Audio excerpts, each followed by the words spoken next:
Glória a Jesus. Nós saudamos a todos com a paz do Senhor. Convido os irmãos a abrirem as suas Bíblias no Evangelho de João. João capítulo 1, verso 1.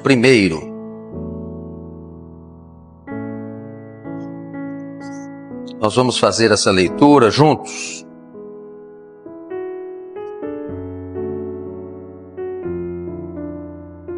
João, 1º versículo, 1º capítulo. Vamos ler juntos? Acharam? Bem? Então vamos. Comigo. No princípio era o Verbo, e o Verbo estava com Deus, e o Verbo era Deus. Graças a Deus. Meus irmãos, o nosso assunto nessa última aula da manhã é Bíblia, Palavra da Vida. Os irmãos tiveram no Principiantes, Bíblia, Palavra de Deus, e ali puderam ver assuntos muito importantes a respeito da Bíblia. Podemos fazer uma recapitulação aqui com os irmãos, rápida? Se lembram ainda da primeira aula de Principiantes, Bíblia, Palavra de Deus? O que ficou marcado para os irmãos naquela aula? Que a Bíblia precisa ser revelada para ser entendida. Ou seja, a Bíblia na letra mata, e a Bíblia no Espírito dá vida. Então a Bíblia é o projeto de Deus que na eternidade se chama a Palavra de Deus, e o nome pelo qual se chama é a Palavra de Deus. Mas quando trazido esse projeto para a nossa dimensão humana, temporal, este projeto se traduz num projeto de salvação que para nós é a pessoa gloriosa do Senhor Jesus. Amém? Isso é só recordação, os irmãos aprenderam isso em Principiantes. Mas o assunto agora diz respeito à Bíblia como a palavra da vida. Então nós podemos começar, não sei se nós temos o próximo slide, que diz: a Bíblia é um livro milenar. Nós podemos observar a parte da cultura. Se nós analisarmos a Bíblia sob o aspecto cultural, muitos gostam de estudar a Bíblia como cultura. E de fato a Bíblia tem coisas extraordinárias dentro da cultura. O homem, por exemplo, quando pesquisa uma ciência chamada arqueologia, ele vai ver coisas extraordinárias ali na arqueologia. Os arqueólogos ficam maravilhados com os achados arqueológicos, né, com os seus achados, comparados com a Bíblia. Um arqueólogo até que começou a escrever um livro para contestar a Bíblia, e na metade das suas pesquisas ele descobriu que ele estava errado, que a Bíblia é que estava correta. Então a Bíblia como história, como ciência, como cultura e letra, é fantástica. Quando nós estudamos a história, por exemplo, a história de um povo, a história de Israel. A história de Israel começou em Abraão. Quando nós olhamos a história de Abraão, nós ficamos maravilhados, porque um homem que saiu da sua terra, ele tinha tudo, uma terra, Ur dos Caldeus, né? Ele saiu de Harã, depois foi para Ur dos Caldeus, uma cidade descoberta recentemente pelos arqueólogos. Tinha tudo, mas Deus deu uma palavra: sai da tua terra. Lembram dessa palavra? Sai da tua terra, sai da tua parentela e vai para um lugar que eu te mostrarei.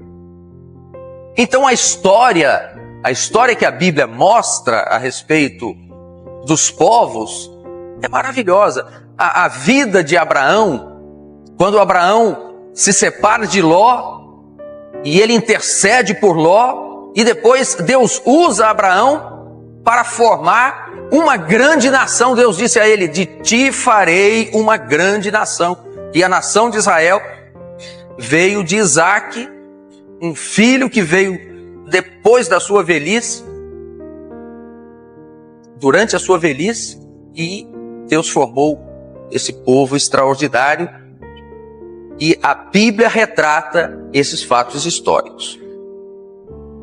Agora, para nós interessa a história que está na cultura e na letra da Bíblia? Não. A ética, a Bíblia é um livro extremamente ético. Nós podemos dizer, a Bíblia é uma composição ética. A Bíblia é uma composição, podemos dizer que é uma grande composição ética. Quantas nações foram formadas com a Bíblia na mão. Nós temos, por exemplo, os Estados Unidos foram formados dessa forma, a Bíblia na mão, e eles com a sua história, grande parte da sua história, tendo como base a Bíblia. Hoje as coisas mudaram.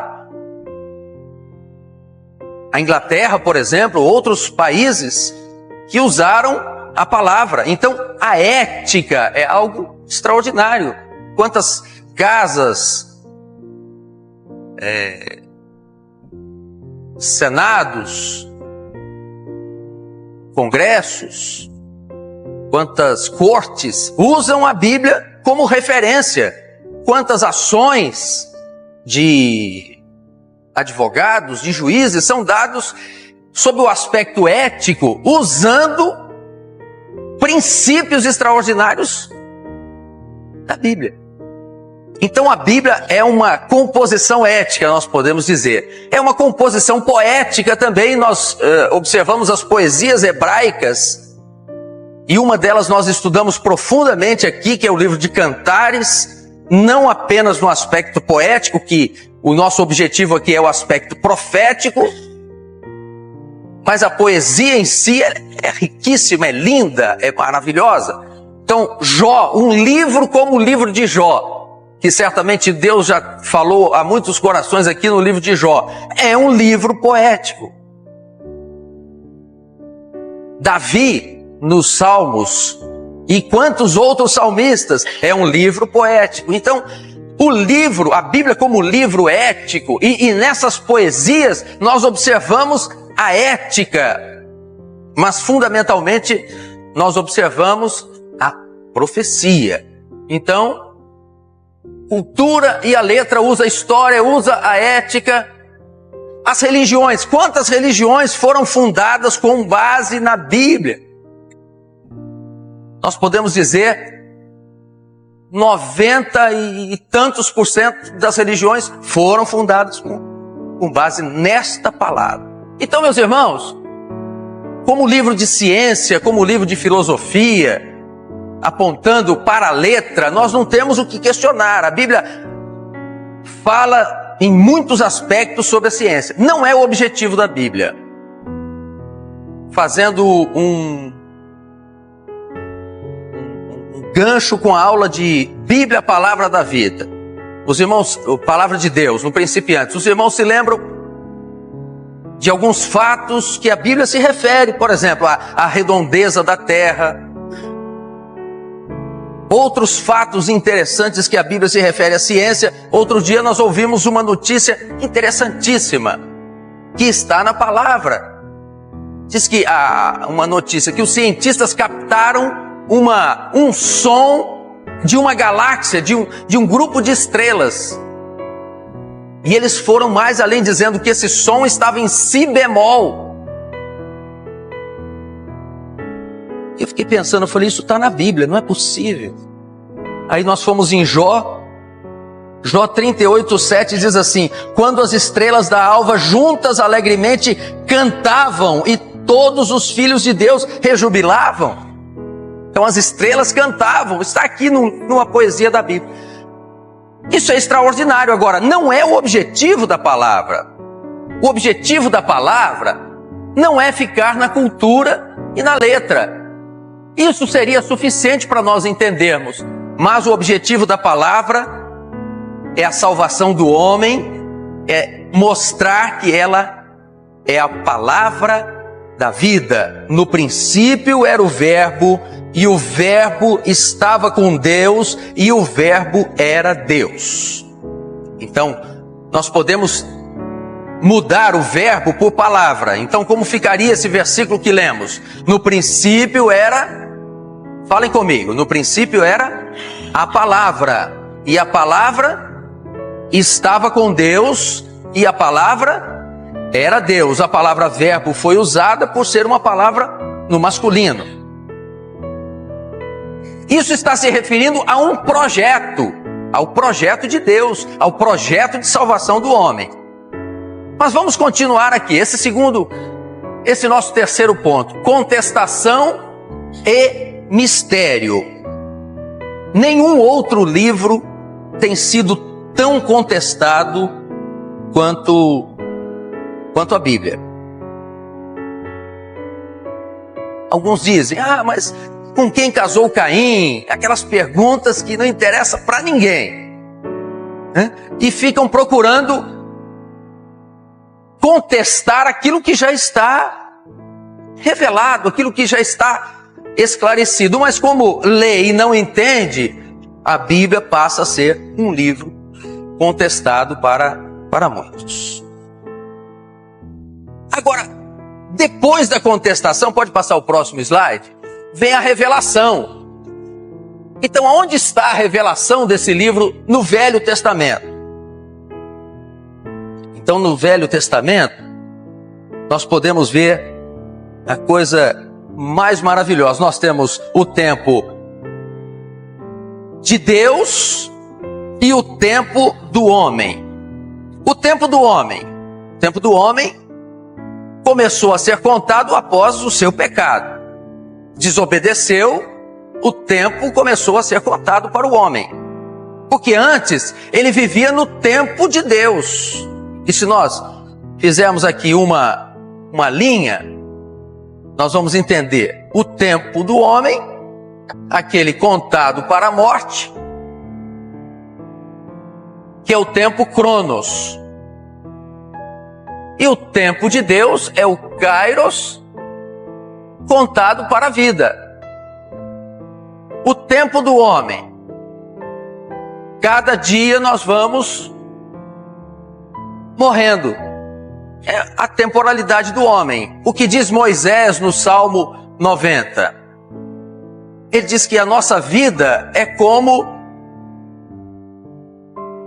o dia de ontem que se passou, é como a erva que cedo floresce, essa maravilha da natureza. A gente olha esse verde lindo, passa amanhã, secou. A Bíblia diz, cedo floresce, à tarde murcha e seca. Então nós podemos dizer o tempo biológico. O homem vai morrendo, nossa vida vai perecendo a cada dia. Nossa vida vai sendo contada, nosso tempo contado para a morte. Humanamente falando. Mas quando nós falamos do tempo de Deus, o tempo de Deus, Moisés diz, Senhor, tu tens sido nosso refúgio de geração em geração. Tempo do homem. O homem conta o seu tempo de geração em geração. Fulano, filho de Beltrano, neto de Cicrano e tal, e assim vai. De geração em geração.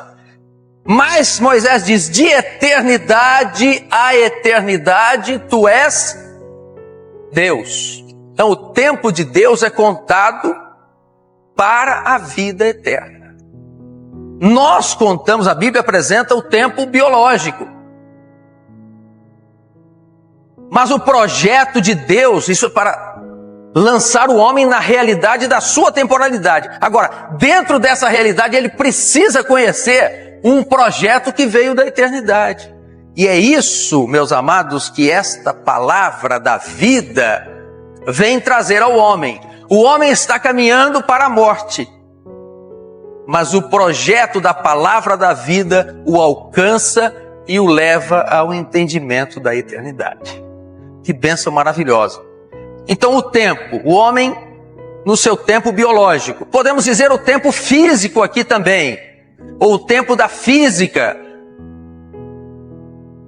quando o homem descobriu a velocidade da luz. Einstein, com a sua fórmula extraordinária, né? A energia é a massa vezes o quadrado da velocidade. Ou seja, quanto mais o homem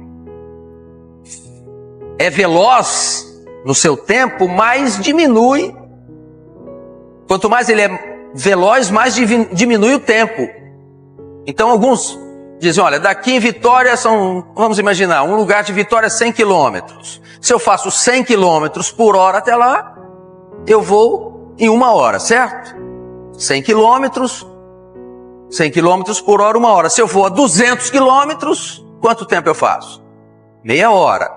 E aí vai aumentando a velocidade. 800 quilômetros, quase a velocidade do som aí, né?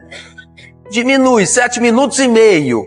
Aí alguém vai dizer assim, mas e se eu estiver na velocidade da luz, 300 mil quilômetros por segundo? Alguém diz assim, mas você saiu e já chegou? Outros são mais exagerados e dizem, você nem saiu e já chegou. Por quê? Saiu hoje e chegou ontem, né? Porque entrou numa velocidade chamada velocidade da luz. Esse tempo da física, que não interessa para nós, Einstein, se ele foi herege ou se não foi. O que nos interessa é a outra luz, não é a luz desse universo temporal, criador.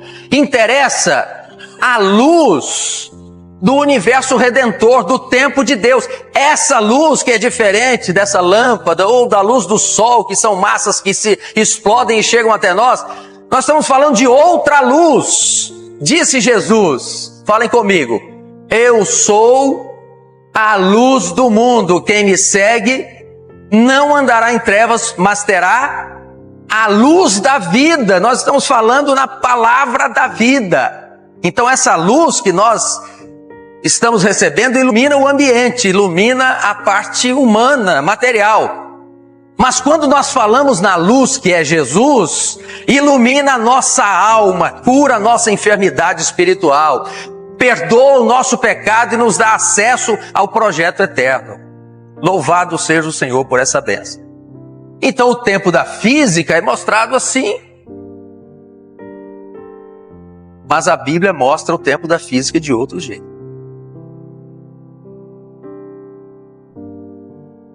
O que mais? O tempo profético.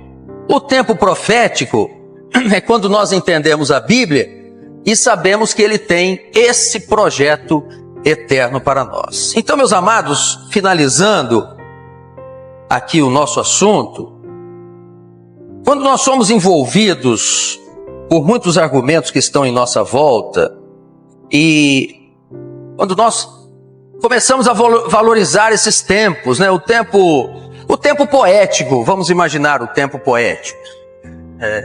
Quando a Bíblia se refere a ele, diz, um dia faz declaração a outro dia, uma noite anuncia outra noite.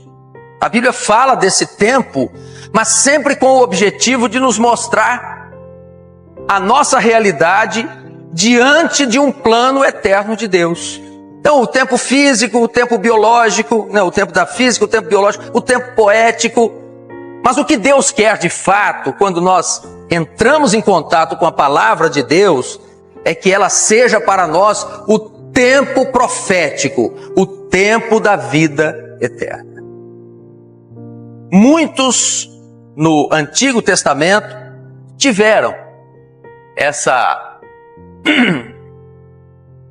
esse conhecimento. Muitos no Novo Testamento tiveram esse entendimento. Pode passar o próximo que nós vamos ver os tempos. Histórico, falamos de Abraão. O pedagógico, interessante esse. Ensina-nos a contar os nossos dias, Moisés no Salmo 90, de tal maneira que alcancemos coração sábio. ensinar a contar os dias é contar para esta vida? Não, contar para esta vida é morte. Quando nós alcançamos o projeto de Deus, nós começamos a contar para a vida eterna. Nós estamos investindo a nossa vida no banco celestial, no banco da eternidade. Então, contamos de forma pedagógica, assim, biológico, poético e físico. Pode passar. Próximo slide. Nós temos então o versículo que nós lemos, que nós vamos encerrar. Por que a Bíblia é o livro da vida? Vamos ler de novo? E o Verbo se fez carne. No princípio era o Verbo, né? E o Verbo estava com Deus. E o Verbo, novamente, e o Verbo, no princípio era o Verbo estava com Deus. E o Verbo era Deus. Nós podemos lembrar aquilo que o Senhor Jesus veio trazer quando trouxe a palavra. A Bíblia diz: Ele estava no princípio com Deus. Todas as coisas foram feitas por Ele, e sem Ele nada do que foi feito se fez. Então a obra criadora estava nas mãos do Senhor, mas Ele fez tudo isso para que o homem alcançasse, através da obra criadora, a obra redentora. Então vamos imaginar, vamos lembrar o tempo em que o homem tinha diante de si toda a obra criadora. Ele passeava com Deus, Deus passeava com ele na viração do dia, ele dava nome aos animais, à obra criadora, e tudo que Deus fez é bom. A Bíblia diz: e viu Deus que era bom. Quando Deus cria o homem, isso é uma parte fundamental do nosso entendimento aqui. Quando Deus cria o homem, Ele o forma com uma característica diferente de todos os outros detalhes da obra criadora. Ele coloca uma porção no homem que é a imagem e semelhança de Deus. Esse fator, meus irmãos, esse detalhe bíblico é um fator fundamental.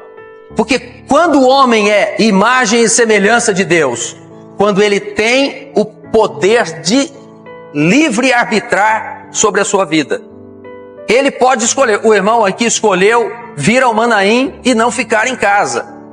Nós escolhemos vir servir ao Senhor e não nos entregar ao mundo. Nós escolhemos aceitar Jesus e não rejeitar o convite. Nós aceitamos esta obra e rejeitamos a religião, porque nós temos o livre-arbítrio, nós podemos escolher. É muito interessante um detalhe da obra criadora, que a glória do animal é olhar para o homem. Ele não tem livre-arbítrio, ele tem intuição, ele tem uma série de coisas, mas ele não tem livre-arbítrio. É a semelhança de Deus que foi colocada no nosso coração, na nossa alma, e nós somos árbitros de nós mesmos, nós decidimos e somos responsáveis por essa decisão. Então nós louvamos ao Senhor quando observamos, vimos um grupo grande assim, que decidiu aceitar Jesus como Salvador e permanecer nesta obra. Alguns que iniciaram essa obra conosco ficaram, escolheram outras coisas. Por quê? Porque eles têm o livre-arbítrio. Eles são árbitros das suas decisões. A consequência está com ele mesmo. Com eles mesmos. Quando Deus perguntou a Adão, quando pecou: Adão, o que você fez, rapaz? Ele disse: a mulher que tu me deste. Fácil, né? Não era nem a esposa dele. Não, senhor, foi a minha esposa. Não, foi a mulher. Ou seja, o senhor é culpado dessa confusão aqui. Não foi assim? Foi a mulher que tu me deste. Porque o homem, quando ele é lançado diante de um juízo, ele tem a sua responsabilidade.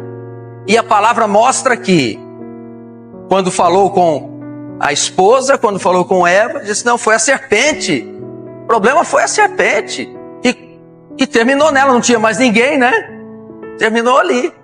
Então, meus amados, em se tratando de tempo do homem, ali o homem do seu estado de inocência, ele passou para um estado de consciência do pecado, porque ele participou, ele tomou consciência do bem e do mal. Até então ele não tinha conhecimento do pecado, ele não sabia, não conhecia pecado. Na aula de clamor, os irmãos se lembram, quando é referido à morte de um animal para cobrir a nudez do homem e da mulher. Então ali foi o primeiro derramamento de sangue que houve, ali já apontava para esse projeto aqui profético da palavra da vida. Então Deus formou todas as coisas. No princípio era o Verbo era Deus, o Verbo estava com Deus, o Verbo era Deus. Então o Senhor Jesus formou todas as coisas, mas quando o homem pecou, ele foi afastado do jardim. O que poderia acontecer ali? Perdição eterna, perdição eterna. Mas o que Deus fez? Deus providenciou o projeto, e este projeto tem uma pessoa, uma só pessoa, que pôde realizar o projeto. Na eternidade, o conselho de Deus diz assim: a quem enviarei? E quem há de ir por nós? E o profeta Isaías se refere a essa conversa no capítulo 6, e ele diz assim: eis-me aqui, Senhor, envia-me a mim. O Senhor Jesus, na eternidade, se apresentou para ser a palavra da vida, o Verbo que veio até nós e habitou entre nós, cheio de graça e de verdade. E a Bíblia diz assim: e vimos a sua glória como a glória do Pai. Então, quem vê a mim, vê ao Pai, disse Jesus. Jesus é a revelação de tudo aquilo que está na eternidade. Só que é diferente, está ao nosso alcance. Não é um Deus eterno, mas distante, longe do homem, não. Jesus é a palavra da vida que foi revelada aos nossos corações.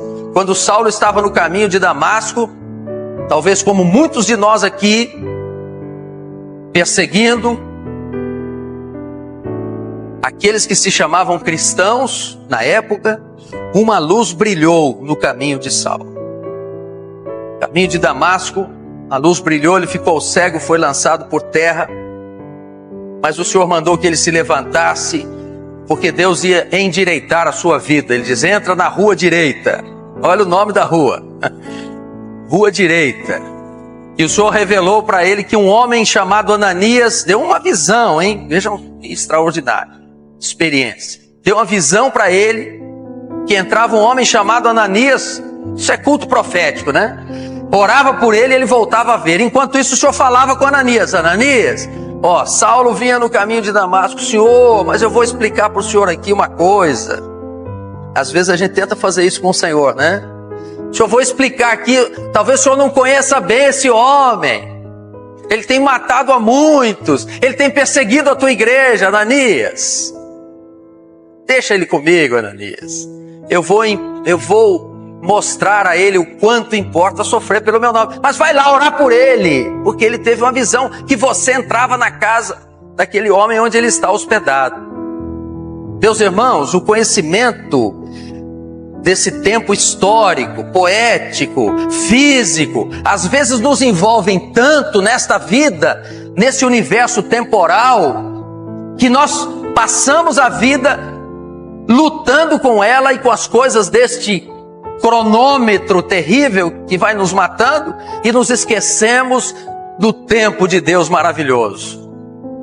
Paulo, o grande Paulo, então Saulo, a vida parou para ele por 3 dias.